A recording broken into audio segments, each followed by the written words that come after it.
Chapter 7. Papa opened the door with Hannah behind him. "Evening, Edmonds." It was Mr. Harris. "I'll be right along," Papa said. "We're meeting at the depot. I'll wait for you out here." Papa closed the door and took his hat from the wall peg. Hannah noticed then that he was wearing his good white shirt and that his hair was carefully combed. He looked back at her and shrugged. "Harris came by the shop site this afternoon," he said. "A couple of folks have been to see him about your being in school, so the school board called a meeting tonight."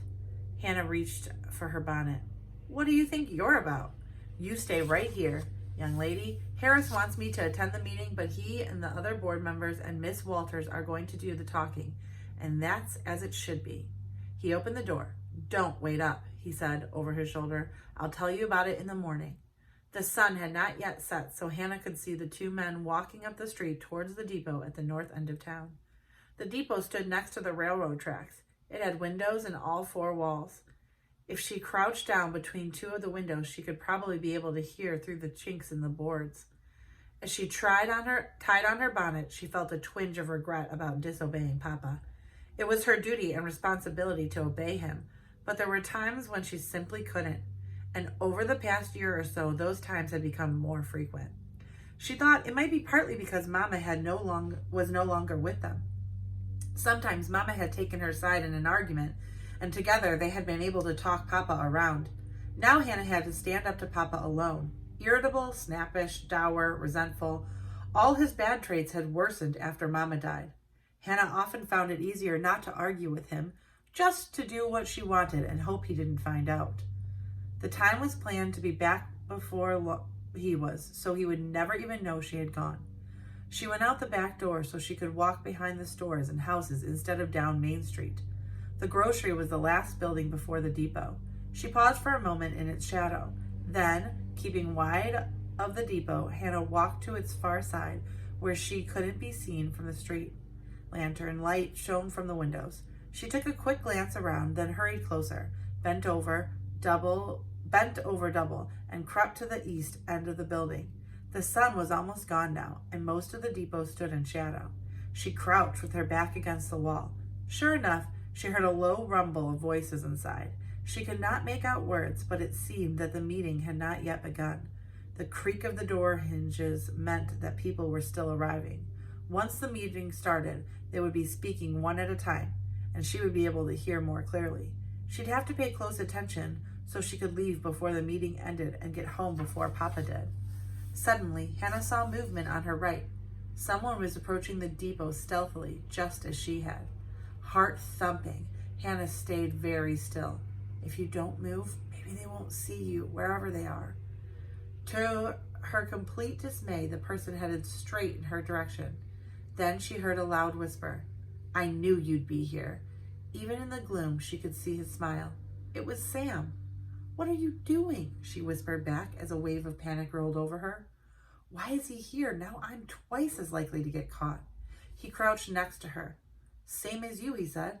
"I want to hear what they say." "Are your folks here?" "Just my pa." A pause. "My ma, she keeps to herself mostly."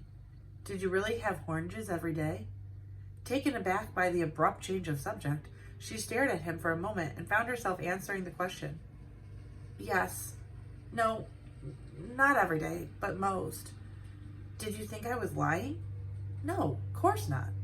"Then why did you ask me again?" "Just so as I could hear you say it one more time." He shook his head, then grinned.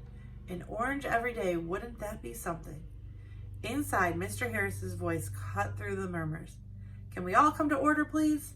Hannah put a finger to her lips and saw that Sam was making the same gesture. She realized then that she was glad not to be alone. No, that wasn't quite right, because she wouldn't feel the same with just anyone. She was glad he was here, and her cheeks warmed at the thought. The noise settled. Mr. Harris went on.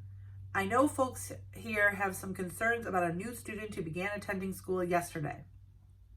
You'll be able to have your say, but I'd like to start with Mrs. Walters." A quiet moment, and then Miss Walters began to speak. Her voice did not carry as well as Mr. Harris's. Slowly, cautiously, Hannah rose from her crouch so she was standing next to the window rather than hunched beneath it. Sam did the same, on the other side of the window. Attended school yesterday and today. I would like you to know that she is a fine student. She has composed herself perfectly and has been kind to her schoolmates as well. Hannah frowned. Kind? When? Mrs. Walters went on. There has been absolutely no trouble resulting from her attendance, nor do I expect any. Indeed, I would say the opposite, that her scholarship and behavior will serve as an excellent example to the other students. But she doesn't belong here. I don't want her in school with my children. Order, Mr. Harris raised his voice. I said you'd all be given a chance to speak. I intended to run this meeting in a civilized manner, and if anyone causes trouble, why, I'll have to bring in the justice of the peace. The crowd laughed, for Mr. Harris was himself the justice of the peace. Thank you, Miss Walters, he said next. I now call on Philip Harris. Laughter again. Mr. Harris was calling on himself. I've known Ben Edmonds for a good few years, he said. First met him out in Kansas. He helped me build a house there for me and Sarah Lynn and our children. Went without a house himself so we could get ours done first. Fetched us goods from town more than once, a 30-mile walk each way. You couldn't ask for a better neighbor. So you've heard Mrs. Walters talk about his daughter, and now I've told you about Ben himself. To my mind, they're exactly the kind of folks we want here in LaForge. What about his wife? She's a Chinawoman. That's what I have heard. Where is she? How come no one's met her yet? Too ashamed, I'll wager. He knows he's not fit to live among decent folks. He knows she's not fit to live among decent folks. The last voice, a man who had never known Mama. Hannah's hands curled into fists so tight that her nails cut into her palms. She swallowed hard and glanced at Sam. He had turned to face the wall, his ear close to the window. In the dim light from inside, she could see his lips pressed together, his brow rigid. He did not look at her. She drew in a quick breath. Was Sam's father the one who had said that? Everyone seemed to be talking at once, their voices agitated. The commotion went on for a few moments until the sharp rap of wood on wood. Order, Mr. Harris shouted. We're going to talk about this as reasonable folks, as Christians. Do you hear me? Now, Bill Baxter, you seem to want to speak, so go on ahead. Hannah remembered that Baxter was Sam's last name. She kept very still, careful not to look in his direction. Harris, we're all here to build new lives for our families, said Mr. Baxter. We've got the chance to make this town just the way we want it, and what we don't want is trouble. At least we agree on that, Hannah thought grimly. I wouldn't agree with a single thing you've said, Mr. Harris's voice. I wouldn't argue with a single thing you've said, Mr. Harris's voice again. As far as I can see, neither Edmonds nor his daughter has bothered anyone in the least.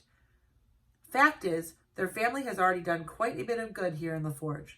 Charlie Hart, where are you? Right here, Mr. Harris. Charlie, where are you working these days? Main Street, putting up Edmonds' new store building. Is he paying you fairly? A good wage and my dinner as well. A new building, Mr. Harris said. You've all seen the site, across from Wilson's Hardware. It's going up right now, which means the Edmonds is a regular customer at Wilson's store and the lumber yard and the library and most of the other places in town. Anybody here got objections to taking his money? I sure don't. A few guffaws. And likely you've heard by now that it's going to be a shop for dress goods. I imagine that the ladies are looking forward to the grand opening. The room had grown quiet. There was a brief rumble of voices before Mr. Harris spoke again. I think it's time we heard from Ben Edmonds now. Papa, Hannah thought.